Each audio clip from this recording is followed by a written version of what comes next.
Hello everyone, welcome back to my channel enjoy the tale. ఇవాళ నేను explain చేయబోతుంది పూచండి అనే Malaysian based Tamil horror movie. Explanation start చేసే ముందు మన ఛానల్లో వీడియో కనుక మీకు నచ్చితే please like, share and subscribe. Movie ఎలా స్టార్ట్ అవుతుందంటే, మురుగన్ అనే ఒక జర్నలిస్ట్ మలేషియాలో ఉండే తమిళ్ వాళ్ళ మీద, వాళ్ళ లైఫ్ మీద డాక్యుమెంటరీ చేయాలనుకుంటాడు. ముఖ్యంగా ఏదైనా దయ్యాల రిలేటెడ్ కథల కోసం వెతుకుతూ ఉంటాడు. మలేషియాలో తనకి తెలిసిన వాళ్ళ ద్వారా శంకర్ అనే ఒక వ్యక్తి దగ్గరికి వెళ్తాడు. శంకర్ లైఫ్ లో జరిగిన ఒక భయంకరమైన కథని తెలుసుకోవడానికి మురుగన్ వచ్చాడు. ఇంకా శంకర్ తన స్టోరీ చెప్పడం స్టార్ట్ చేస్తాడు. శంకర్, గురు, అబ్దు అనే ముగ్గురు ఒకటే ఇంట్లో ఉంటారు. అబ్దుకి కాలు లేవు, వీల్ చైర్ లోనే ఉంటాడు. అబ్దు శంకర్ కి కజిన్. అయినా కూడా అబ్దు దగ్గర చాలా డబ్బులు ఉంటాయి, కానీ శంకర్ దగ్గర మనీ ఉండవు. ఏవేవో ప్రయత్నాలు చేస్తూ ఉంటాడు డబ్బు కోసం. అయితే ఒక రోజు అబ్దు, శంకర్, గురు స్పిరిట్ ఆఫ్ ద కాయిన్ అనే గేమ్ ఆడాలనుకుంటారు. అంటే ఒక బోర్డు మీద ఆల్ఫాబెట్స్ అండ్ నెంబర్స్ రాసి, ఎస్ అండ్ నో రాసి ఒక కాయిన్ పెట్టి దయ్యాన్ని పిలిచి మాట్లాడే గేమ్. ఆ గేమ్ కోసం వీళ్ళు కాయిన్స్ వెతుక్కుంటూ ఉంటారు. ఎందుకంటే ఈ గేమ్ ఏదైనా బాగా ఓల్డ్ కాయిన్ తో ఆడితే వర్కౌట్ అయింది. సో కాయిన్ కోసం వెతికి వెతికి ఒక కాయిన్ తీస్తారు. కాయిన్ ని బోర్డు మీద పెట్టి ముగ్గురు ఆ కాయిన్ మీద వేలు పెట్టి దయ్యాన్ని పిలుస్తారు. కానీ దయ్యం రాదు. ఇంకా శంకర్ చెప్తాడు, నిజానికి ఈ గేమ్ మనం శ్మశానంలో ఆడాలి, కానీ ఇంట్లో ఆడుతున్నాం కాబట్టి మనలో ఎవరో ఒకరు ఒక డ్రాప్ బ్లడ్ ని కాయిన్ మీద వేసి పిలిస్తే దయ్యం వచ్చిద్ది అంటాడు. సో శంకర్ తన బ్లడ్ వేసి మళ్ళీ గేమ్ స్టార్ట్ చేస్తారు. ఈసారి దయ్యం వచ్చినట్టు కాయిన్ ఎస్ మీదకి వెళ్ళిద్ది. ఇంకా వాళ్ళు దయ్యాన్ని నీ పేరేంటి అని అడుగుతారు. దయ్యం కెనడీ అని చెప్పిద్ది. గురు అంటాడు, నిజానికి దయ్యం రాలేదనుకుంటా, మీ ఇద్దరిలోనే ఎవరో కాయిన్ మూవ్ చేస్తున్నారు, నేను దయ్యం వచ్చిందంటే నమ్మను అంటాడు. ఒకవేళ నిజంగా దయ్యం వస్తే మా ముత్తాత పేరేంటో చెప్పమను అంటాడు. శంకర్ కూడా దయ్యాన్ని గురు ముత్తాత పేరేంటి అని అడుగుతాడు. అప్పుడు దయ్యం అనిరుద్ధ్ అని చెప్పి బోర్డు మీద ఆల్ఫాబెట్స్ ద్వారా చెప్తుంది. ఇక్కడే మనకి తెలిసింది దయ్యం లేదు, గియ్యం లేదు, గురువునే కావాలని శంకర్ వాళ్ళని ఆట పట్టించాడు అని. శంకర్ కి కోపం వచ్చి గురువుని తిడతాడు. గురు అక్కడి నుండి లోపలికి వెళ్ళిపోతాడు. శంకర్ అబ్దుని అడుగుతాడు, నీ దగ్గర బాగా ఓల్డ్ కాయిన్ ఏమైనా ఉందా, ఇప్పుడు మనం ట్రై చేస్తుంది వర్కౌట్ అవ్వట్లా అని. అబ్దు దగ్గర చాలా ఓల్డ్ కాయిన్స్ ఉంటాయి. అతను వాటిని కొనుక్కొని ఒక చోట జమ చేస్తాడు. ఇంకా కాయిన్స్ అన్ని ఉన్న బుక్ తీసి ఓల్డ్ కాయిన్ కోసం వెతుకుతూ ఉంటాడు. అబ్దుకి ఒక కాయిన్ కనపడిద్ది. అది చూడ్డానికి చాలా పాతగా డిఫరెంట్ గా ఉండిద్ది. ఇంకా ఆ కాయిన్ తో గేమ్ ఆడదామని డిసైడ్ అవుతారు.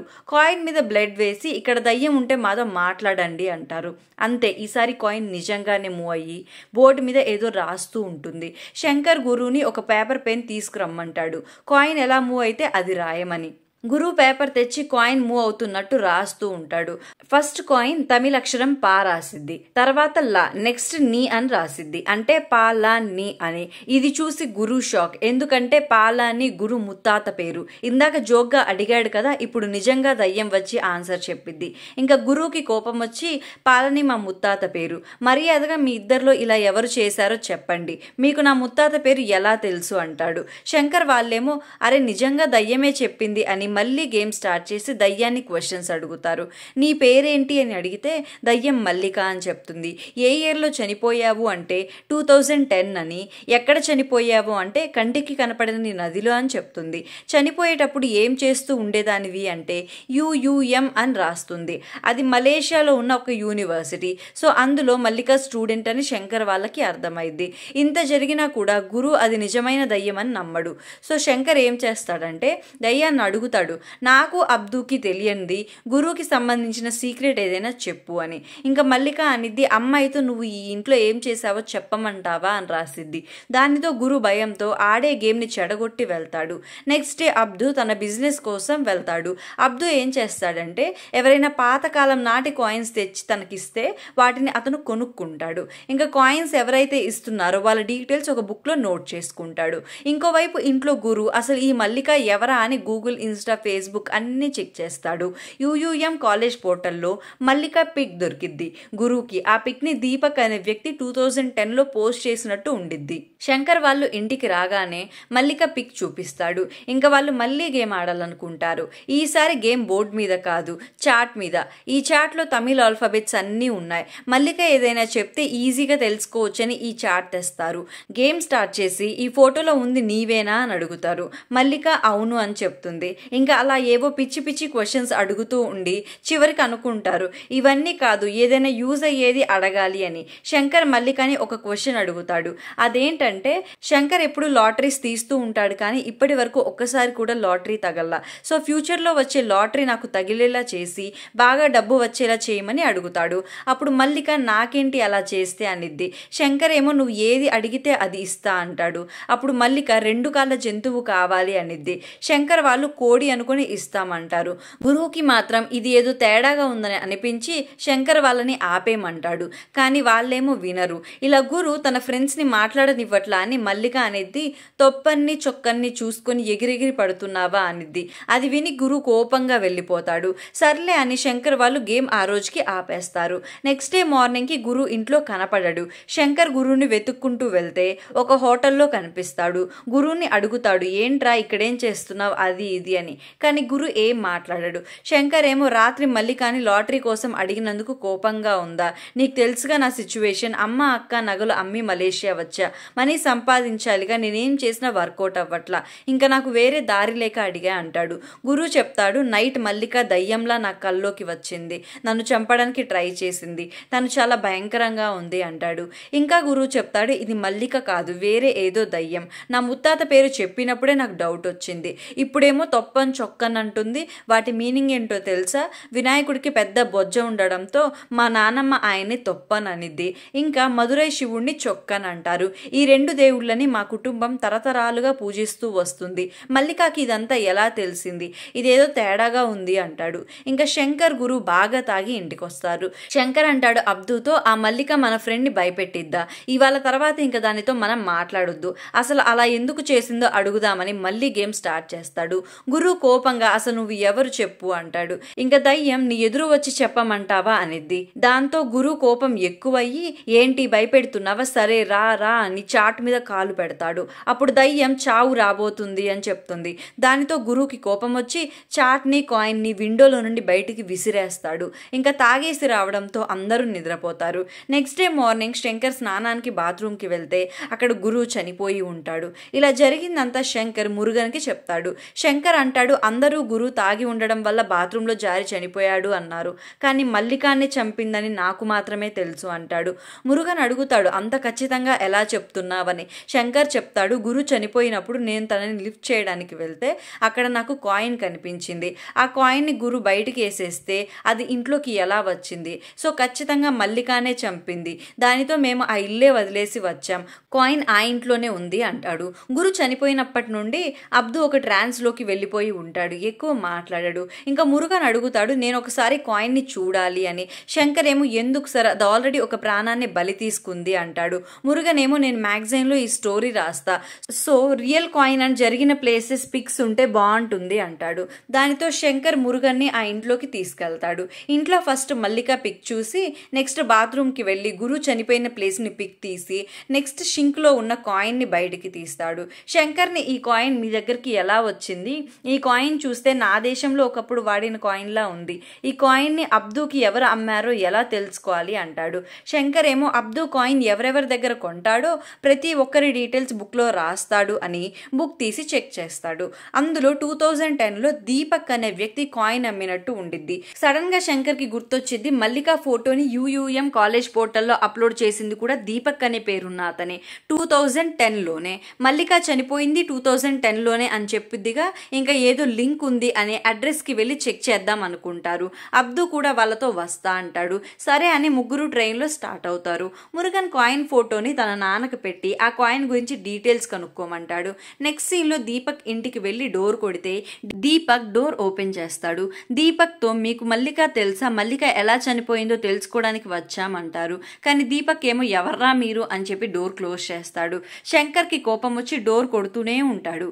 ఈసారి డోర్ మల్లిక ఓపెన్ చేసిద్ది. అందరూ షాక్, మల్లిక ఏంటి బతికే ఉంది అని. అందరూ కూర్చొని కాయిన్ వల్ల జరిగిందంతా మల్లికాకి చెప్తారు. మల్లికాని అసలు ఈ కాయిన్కి మీకున్న సంబంధం ఏంటి చెప్పమంటారు. ఇప్పుడు మనకి మల్లిక ఫ్లాష్ బ్యాక్ చూపిస్తారు. మల్లిక ఒక ఆర్కియాలజీ స్టూడెంట్. తను ఒకసారి మిగతా ఫ్రెండ్స్తో కలిసి ఒక ఊరికి వెళ్ళింది. అక్కడ పొలాలలో పురాతన వస్తువులు కనపడ్డాయంటే వాటిని తవ్వడానికి వెళ్ళింది. అక్కడే దీపక్ అండ్ మల్లిక పిక్స్ దిగుతారు. అక్కడ పొలంలో ఒక చోట నేల అంతా ఎర్రగా ఉండిద్ది. దానిలో చెయ్యి పెట్టి ఏముందా అని చూస్తున్న మల్లికకి వేలు కోసుకొని బ్లడ్ వచ్చింది. ఇంకా అక్కడే తనకి ఆ కాయిన్ దొరికింది. ఆ కాయిన్ ని తనతో హాస్టల్ కి తెచ్చుకుంది. అప్పటి నుండి తన రూమ్ లో ఎవరో ఉన్నట్టు అనిపిస్తూ ఉండిద్ది. బాడీ మీద ర్యాషెస్ రావడం అలా తేడాగా జరిగిద్ది మల్లికకి. అయితే ఒక రోజు మల్లిక తన ఫ్రెండ్ తో మార్కెట్ కి వెళ్ళినప్పుడు అక్కడ ఒక ముసలాయన మల్లికని పిలిచి, నీ వెనక ఏదో నల్లటి ఆకారం ఉన్నట్టు నాకు కనిపించింది, నువ్వు చాలా ప్రమాదంలో ఉన్నావు, రేపు నన్ను వచ్చి గుడిలో ఒకసారి కలువు అంటాడు. మల్లిక అతని మాటలు పెద్దగా పట్టించుకోకుండా వెళ్తుంది. తర్వాత ఒక రోజు మల్లిక తన ఫ్రెండ్స్ తో కలిసి పిక్ దిగుతున్నప్పుడు తన పక్కన ఎవరో ఉన్నట్టు క్యామ్ లో వస్తుంది. ఇంకా అదే రోజు నైట్ మల్లిక నిద్రపోతుంటే రూమ్ లో ఏదో సౌండ్ వినిపించి లేస్తుంది. అప్పుడే దయ్యం మల్లిక బ్లడ్ తాగుతున్నట్టు మనకి చూపిస్తారు. దానితో మల్లిక గుండె ఆగిపోయినంత పని అయింది. ఇంకా నెక్స్ట్ డే తనని గుడికి రమ్మన్న ముసలాయనని గుడిలో కలుస్తుంది. ముసలాయన మల్లికతో, నీది కాని వస్తువు నువ్వేమైనా తెచ్చుకున్నావా, అలాంటిది ఏదైనా చేస్తే ఆ వస్తువు మళ్ళీ తిరిగి అక్కడ పెట్టేసాయి, తప్పు జరిగింది, ఇంకోసారి అలా చెయ్యను అని వచ్చే అంటాడు. మల్లికకి కాయిన్ తీసుకొచ్చిన విషయం గుర్తొచ్చింది. ఓకే అలానే చేస్తా అనిద్ది. ఇంకా ఆ ముసలాయన మల్లికకి విభూది, కుమారస్వామి ఆయుధం ఇస్తాడు. తిరిగి మల్లిక హాస్టల్ కి వెళ్తుంది. హాస్టల్లో మల్లిక డోర్ తీయగానే ఒక పెద్ద ఆకారం కనపడిద్ది భయంకరంగా. దయ్యం చూడ్డానికి పెద్ద ఋషిలా ఉంటుంది. దానిని చూడగానే మల్లిక భయంతో విభూదిని తీయబోయి చేయి జారుస్తుంది. విభూది కింద పడిపోతుంది. అప్పుడు ఆ దయ్యం వచ్చి విభూదిని తీసుకొని తన నుదుటికి పెట్టుకొని కుమారస్వామి ఆయుధాన్ని వంచేసి, సుప్పన్ వాళ్ళ నాన్నని పూజించేదే నేను అని చెప్పి మాయమైపోతుంది. దానితో దీపక్ కి కాయిన్ ఇచ్చి ఎక్కడి నుంచి తెచ్చామో అక్కడ ఇవ్వమంటుంది. ఇలా జరిగింది అందరికీ చెప్తుంది. మురుగన్ అడుగుతాడు, తర్వాత మీకేం జరగలేదా అని. మల్లిక లేదు అంటుంది. శంకర్ అంటాడు, సుప్పన్ వాళ్ళ నాన్న అంటే ఎవరు అని. మురుగన్ చెప్తాడు, సుప్పన్ అంటే కుమారస్వామి, కుమారస్వామి వాళ్ళ నాన్న శివుడు, సో ఆ ఆకారం శివుడిని పూజించేది నేనే అని చెప్పింది. వాళ్ళకేం అర్థం కాదు, అసలు అది నిజంగానే దయ్యమా, దయ్యమైతే ఇలా దేవుడికి కూడా ఎందుకు భయపడట్లా అని. ఇంకా మురుగన్ చెప్తాడు, 2010 నుండి అబ్దు దగ్గర కాయిన్ ఉంది, కానీ గేమ్ ఆడడానికి తీసినప్పుడే ఇలా జరిగింది అంటాడు. యాక్చువల్లీ ఆ కాయిన్ కి బ్లడ్ తగిలితేనే పవర్స్ వస్తాయి. స్టార్టింగ్ లో మల్లిక కాయిన్ తీస్తున్నప్పుడు తన బ్లడ్ కాయిన్ కి తగిలిద్ది. అలానే శంకర్ గేమ్ ఆడుతున్నప్పుడు బ్లడ్ డ్రాప్ వేస్తాడుగా, సో అలా కాయిన్ యాక్టివేట్ అయింది. ఇంకా ఆ గోస్ట్ కావాలని మల్లిక అలా శంకర్ వాళ్ళ దగ్గర నటించింది. కాకపోతే ఏదో కనపడని నదిలో చనిపోయా అనిందిగా, అదేంటా అని శంకర్ మల్లిక వాళ్ళు ఆలోచిస్తారు. అప్పుడు మల్లిక చెప్పిద్ది, ఈ కాయిన్ దొరికింది నాకు కాడారం అనే ప్లేస్ లో. ఆ ప్లేస్ లో ఒకప్పుడు పెద్ద నది ఉండేది, అక్కడ ట్రేడింగ్ బాగా జరిగేది. అయితే కాలక్రమేణా ఆ నది చిన్నది అవుతూ వచ్చి చుట్టుపక్కల పొలాలు ఫామ్ అయ్యాయి. అలా ఫామ్ అయిన పొలంలోనే నాకు ఈ కాయిన్ దొరికింది అని చెప్తుంది. అప్పుడే మురుగన్ కి తన నాన్న కాల్ చేసి, నువ్వు పంపిన కాయిన్ పాండ్యన్ కాలానికి చెందినది, కాయిన్ మీద మనిషి త్రిశూలం పట్టుకుని ఉన్న సింబల్ ఉంది, శివభక్తులకి రిలేటెడ్ కాయిన్ అయి ఉండొచ్చు అంటాడు. ఈ కాయిన్ 1800 ఏళ్ల క్రితంది అని కూడా చెప్తాడు. ఇంకా అందరూ కలిసి ఆ కాయిన్ తిరిగి ఇచ్చేయడానికి కేడారంకి వెళ్తారు. మల్లిక వెళ్ళి తను ఎక్కడి నుంచి ఆ కాయిన్ తీసిందో అక్కడ పెట్టి, సారీ మీ పర్మిషన్ లేకుండా మీ కాయిన్ తీసుకున్నా అని చెప్పి వచ్చేస్తుంది. కానీ మురుగన్కి ఆ ప్లేస్ లో అసలు ఏముందో తెలుసుకోవాలన్న ఆశ మొదలవుతుంది. దానితో ఒక పార తీసుకొని అక్కడ తవ్వడం స్టార్ట్ చేస్తాడు. మల్లిక దీపక్ వాళ్ళు చేస్తున్న పనికి భయపడి వెళ్ళిపోతారు. శంకర్ కూడా లోపల ఏముందా తెలుసుకోవడానికి మురుగన్ కి హెల్ప్ చేస్తాడు. అలా తవ్వి వాళ్ళకి ఒక పెద్ద యాంకర్ కనపడిద్ది. దానికి ఒకప్పుడు ఏదో బాడీని సంఖ్యలతో కట్టేసినట్టు హస్తి పంజరం ఉండిద్ది. ఇప్పుడే అబ్దు శంకర్ ని పారతో కొట్టడానికి ట్రై చేస్తాడు. శంకర్ ని మురుగన్ కాపాడతాడు. ఇప్పుడు మనకి ఫ్లాష్ బ్యాక్ చూపిస్తారు. గురువు కనిపించట్లేదని శంకర్ వెతకడానికి వెళ్తాడు కదా, ఆ రోజు అబ్దు ఇంట్లో మల్లికతో మళ్ళీ గేమ్ ఆడతాడు. అలా ఆడుతున్నప్పుడు మల్లికని తన కాలు తిరిగి వచ్చేలా చేయమని కోరుతాడు. దానికి మల్లిక, నీ విష్కి బదులుగా నాకు 2 కాళ్ళ ప్రాణి కావాలి, అది ఒక మనిషి అనిద్ది. ఈలోపే శంకర్ అండ్ గురు ఇంటికి వస్తారు. తర్వాత గురు మళ్ళీ గేమ్ ఆడుతున్నప్పుడు కోపంతో కాయిన్ అండ్ చాట్ ని బయటికి విసిరేశాడు. దానితో అబ్దు నైట్ శంకర్ వాళ్ళు నిద్రపోయినప్పుడు బయటికి వెళ్లి కాయిన్ ని చాట్ ని తెచ్చుకొని మళ్ళీ గేమ్ ఆడతాడు. అప్పుడు మల్లిక అబ్దుకి 1 మినిట్ కాళ్ళు వచ్చేలా చేసి అతనిలో కాళ్ళు కావాలి అనే ఆశ ఇంకా పెంచింది. దానితో అబ్దు ఏం చేయాలని అడుగుతాడు. ఆ దయ్యం చెప్పిద్ది, కాయిన్ దొరికిన ఏరియాకి వచ్చి నేల కింద ఉన్న యాంకర్ ని బయటికి తీసి చైన్స్ ని తెంచేయి, నాకిచ్చే మనిషిని అక్కడికి తీసుకురా అని అబ్దుకి చెప్తుంది. అబ్దు ఏమో నేను ఎలా మనిషిని తీసుకురావాలి అంటే, నీ ఫ్రెండ్స్ ఉన్నారుగా అనిద్ది. నా ఫ్రెండ్స్ ని నేను చంపలేను అంటాడు అబ్దు.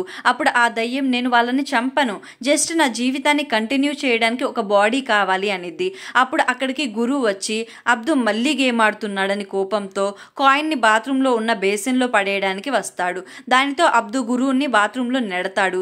అలా నెట్టగానే గురువు షింక్కి తగిలి అక్కడే చనిపోతాడు. ఇలా జరిగిన విషయం తెలుసుకున్న శంకర్ ఇప్పుడు నువ్వు ఆ దయ్యానికి ఇవ్వాలనుకుంటుంది నన్నా అని మురుగన్ని స్పృహ కోల్పోయేలా చేస్తాడు.